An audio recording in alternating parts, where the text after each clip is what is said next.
Zay ny mahakasika an'iny fa voantso teny amin'ny fitsarana momba ny ady amin'ny kolokolo na ny chaîne pénale anti-corruption ireo olona miisa 10 voaroroy amina raharaha fanodikodinana volam-panjakana tao amin'ny ministera ny tontolo iainana sy ny ala nandritra ny teteza mita.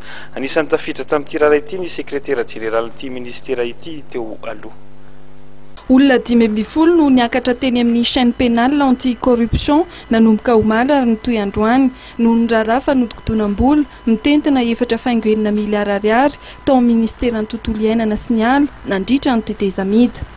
Anisany voasarangitra amin'ity raharaha ity ny sekretera jeneraly teo aloha sy ny tale jeneraly ary ny tale ny fitantanam-bola teo aloha ao amin'ity ministera ity ny raha fanazavana voaray.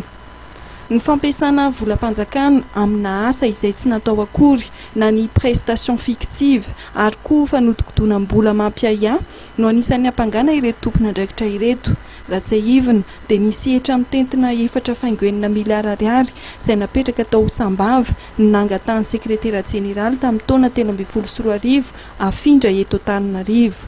Taorian'izay nefa dia nilaza piasa vola 2 miliara tamin'izany ny sekretera jeneraly ministera ka ny 500 tapitrisana no efa navoaka hividianana kojakoja izay tsy voamarina hatreto. Anisany voaroroy tamin'ity raharaha ity ihany koa ireo voalaza fa mpamatsy ny kojakoja izay nividian'ny ministeran'ny tontolo iainana sy ny ala tamin'izany. Omaly dia tsy tonga nanatrika amin'ny fampiantsoan'ny fitsarana ilay sekretera jeneraly teo aloha. Mbola nitoy io arivo io ny fitsarana ireto tompon'andraikitra sy ny mpandraharaha izay mitotaly 10 ireto.